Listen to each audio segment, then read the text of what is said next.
हम सब जानते हैं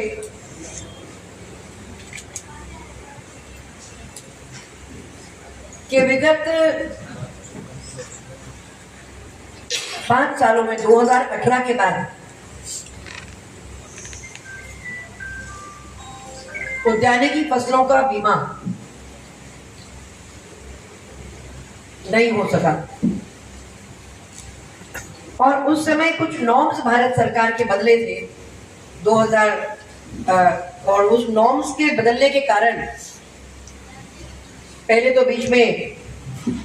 कोरोना और कांग्रेस की सरकार का प्रकोप आया, जिस कारण 18 से लेकर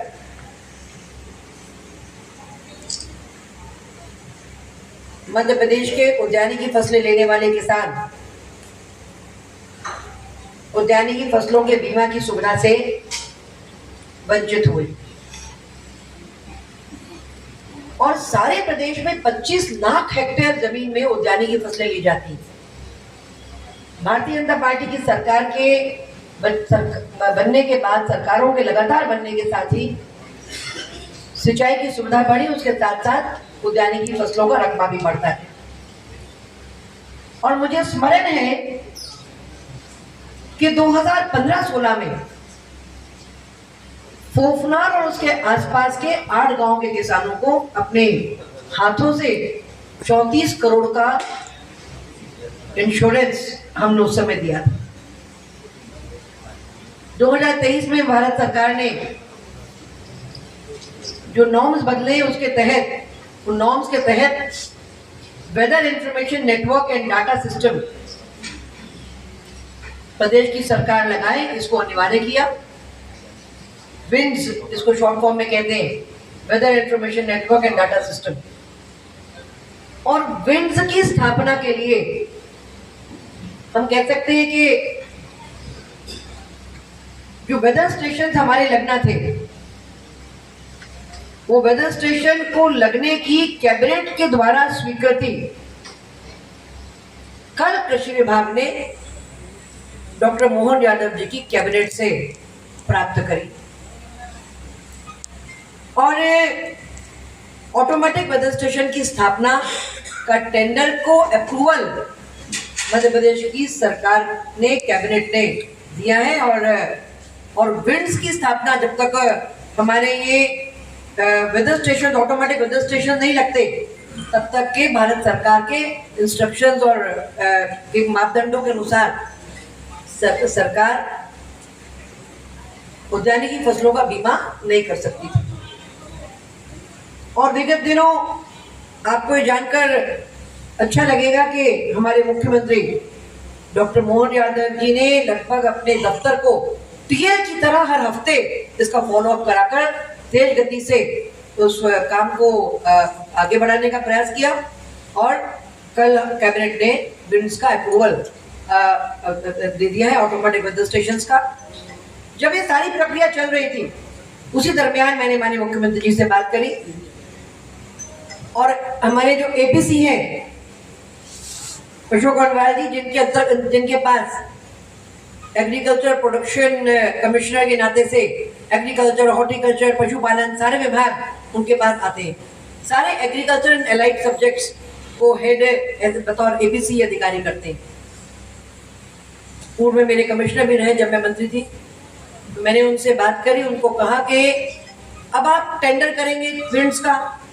और विंड्स के टेंडर के पश्चात आप बीमे की कंपनी का टेंडर करेंगे। तो मैंने सुझाव दिया और माननीय मुख्यमंत्री जी ने मेरे सुझाव के अनुसार निर्देशित किया अधिकारियों को, उनसे मेरी मीटिंग कराई औपचारिक तौर पर कि जैसे ही विंड्स का टेंडर निकले, ऑटोमेटिक वेदर स्टेशन का टेंडर के साथ में कृषि विभाग वेदर स्टेशन का टेंडर निकालेगा और साइमल्टेनियसली साथ ही साथ हॉर्टिकल्चर विभाग इंश्योरेंस कंपनी का टेंडर निकालेगा। अन्यथा क्या होता कि पहले विंड्स का टेंडर होता, उसको 3 महीने लगते वर्क ऑर्डर होने में, उसके बाद बीमा कंपनी का टेंडर निकलता और फिर उसको और 3-4 महीने लगते। तो अब ये दोनों प्रक्रियाएं साथ साथ होंगी और न केवल बुरहानपुर, सारे प्रदेश को इसका लाभ होगा। उद्यानिकी फसलें लेने वाले किसान इस मध्य प्रदेश की कैबिनेट के निर्णय से वह प्रसन्न हैं और माननीय मुख्यमंत्री जी को उसके लिए आभार मानते हैं कि बहुप्रतीक्षित एक निर्णय जो सरकार ने करना था वो निर्णय पूरा हुआ है। और उसके साथ ही हमारा उद्यानिकी फसलों का बीमा जो हमारे किसानों को जिस योजना का माननीय प्रधानमंत्री जी की एक महत्वाकांक्षी योजना का लाभ 5 और 2 लगभग 7 साल से नहीं मिल रहा था, उस दिशा में हम लोग आगे बढ़े हैं। और मैं जब आपसे बात कर रही हूँ तब मैं आश्वासन को लेकर बात नहीं कर रही, मैं जो हो चुका है, कैबिनेट जो अप्रूवल दे चुकी है, जिसका टेंडर अति शीघ्र होने जा रहा है, उस जानकारी के साथ मैं बहुत मतलब मुझे इसका संतोष है कि 5 साल जो चीज़ अवॉइड हुई, जो नहीं हो पाई, उसको गति देने में समय लगा ज़रूर, लेकिन अब उद्यानिकी हम अब RBC 6.4 पर निर्भर नहीं करेंगे, जबकि RBC 6.4 के अंतर्गत तो हमारे प्रदेश में प्रति हेक्टेयर 2 लाख रुपए का मुआवजा दिया जाता है। पर इसमें आप पटवारी पर निर्भर करते हो, पटवारी जितना आपका आकलन करेगा 50%, 20%, 10% आपको सबसे मुआवजा मिलेगा। और अगर पटवारी के से मिस हो गया, चूक गया, ह्यूमन एरर तो कहीं भी हो सकता है, उस परिस्थिति में किसान को नुकसान हो जाता है। अब जब weather station technically high quality weather station हर जगह पर लगेंगे तो आंधी हो, तूफान हो, टेम्परेचर बढ़े, ओला पाला हो या टेम्परेचर घटे, सर्दी ज़्यादा हो, किसी भी स्थिति में अगर नुकसान होगा इस मौसम में होने वाले किसी भी परिवर्तन के कारण अगर नुकसान होगा या परिवर्तन हुआ और नुकसान कम ज़्यादा भी होगा तो मध्य प्रदेश के उद्यानिकी फसलों को लेने वाले किसान अब RBC 6.4 पर निर्भर न करते हुए कंपनीज के माध्यम से उन्हें इंश्योरेंस मिले। इस परिस्थिति में एक जो रुकावट थी, जो एक लंबी प्रक्रिया जो रुकी हुई थी, वो प्रक्रिया पूरी हुई है और आगामी कुछ महीनों के अंदर हमारी उद्यानिकी फसलों का बीमा को लेकर प्रक्रिया पूरी होकर किसानों को इसका लाभ मिलेगा। और विशेषकर हमारे जो केला लगाने वाले किसान हैं, बुरहानपुर में तो करीब 28-30 हज़ार हेक्टेयर में केला लगता है और मध्य प्रदेश में 50,000 से अधिक क्षेत्र में केले की फसल होती है। और इस दिशा में ये एक ऐसा फैसला है जिसको आश्वस्त करते हुए पिछले दिनों में जो किसानों में इसको लेकर नाराजगी थी, आक्रोशित था, तो मैंने माननीय मुख्यमंत्री जी से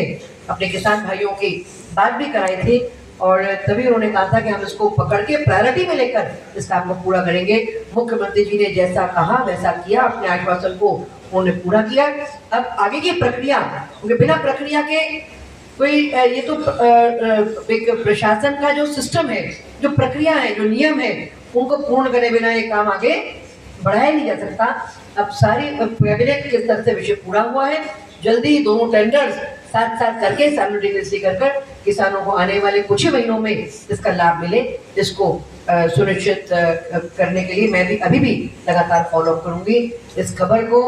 आपके माध्यम से जन जन तक पहुंचाने का प्रयास किया। आप सबकी उपस्थिति के लिए मैं आपका आभार मानती हूँ। और मध्य प्रदेश के 25 लाख हेक्टेयर की क्षेत्र में जो उद्यानिकी फसलें लेने वाले हमारे किसान भाई हैं, उनकी ओर से मुख्यमंत्री डॉक्टर मोहन यादव जी और उनकी संपूर्ण कैबिनेट का, कृषि मंत्री जी का, हॉर्टिकल्चर मंत्री जी का, सबका मैं आभार मानती हूँ कि प्रधानमंत्री जी की योजना जो यहाँ पे लागू होना चाहिए थी, जिसके लिए हम सब आतुर थे, आकुल थे, व्याकुल थे, उस परिस्थिति में हमने एक बड़ा कदम, एक मेजर स्टेप फॉरवर्ड अपने लिया है। धन्यवाद। कैसा करेंगे इसको कल ये क्या उधर है ना भाई, अभी ये कल 22 दिसंबर का दिन, कल का 22 दिसंबर का दिन मध्य प्रदेश के किसानों के लिए, समस्त किसानों के लिए और विशेषकर उद्यानिकी फसलों लेने वाले किसानों के लिए एक बहुत महत्वपूर्ण, एक महती फैसला प्राप्त करने वाला किसानों के हित का दिन था। मध्य प्रदेश की कैबिनेट ने डॉक्टर मोहन यादव जी की नेतृत्व में एक फैसला लिया विंड्स के प्रपोजल को स्वीकृति देने का। जिसके अंतर्गत weather stations, automatic weather stations सारे प्रदेश में लगाए जाने की स्वीकृति, राशि की स्वीकृति मुख्यमंत्री मोहन यादव जी की कैबिनेट ने दी है। और विंड्स की स्वीकृति के साथ ही एक बहुप्रतीक्षित निर्णय जो हम चाहते थे वो हुआ है। भारत सरकार के मापदंडों के अनुसार अब ऑटोमेटिक वेदर स्टेशन का टेंडर अतिशीघ्र होगा। और उसके साथ ही मैंने माननीय मुख्यमंत्री जी से आग्रह किया, निवेदन किया, उन्हें सुझाव दिया कि जैसे ही वेदर स्टेशन का टेंडर निकले आप साइमल्टेनियसली उद्यानिकी विभाग से कहकर, निर्देशित कर उनसे बीमा कंपनियों का टेंडर भी साथ साथ लगवा दें, ताकि समय बचेगा। इधर विंड्स का टेंडर होगा, इधर बीमा कंपनियों का टेंडर होगा और आने वाले कुछ माह में हमारे किसान RBC 6-4 पर निर्भर करने के बजाय केला फसल लेने वाले किसान अब ऑटोमेटिक वेदर स्टेशंस के माध्यम से उनके साथ न्याय होगा। टेम्परेचर बढ़े, टेम्परेचर घटे, आंधी तूफान हो, ओला पाला हो, किसी भी एबनॉर्मल मौसम की स्थिति में किसान लाभान्वित होगा। उस स्थिति को अभी भी फॉलो अप करके मुख्यमंत्री जी के नेतृत्व में हम कोशिश करेंगे कि ये काम अब आने वाले कुछ महीनों में पूरा हो। और जैसे ही विंड्स का टेंडर हुआ है वैसे ही अब उद्यानिकी फसलों का और शेष फसलों का भी बीमा की परिस्थिति बनना ये सुनिश्चित हो गई है। मुख्यमंत्री जी को और उनके कैबिनेट को मैं बहुत बहुत आभार मानती हूँ कि एक निर्णय जिसके लिए हम रुके थे कि जो हुए बिना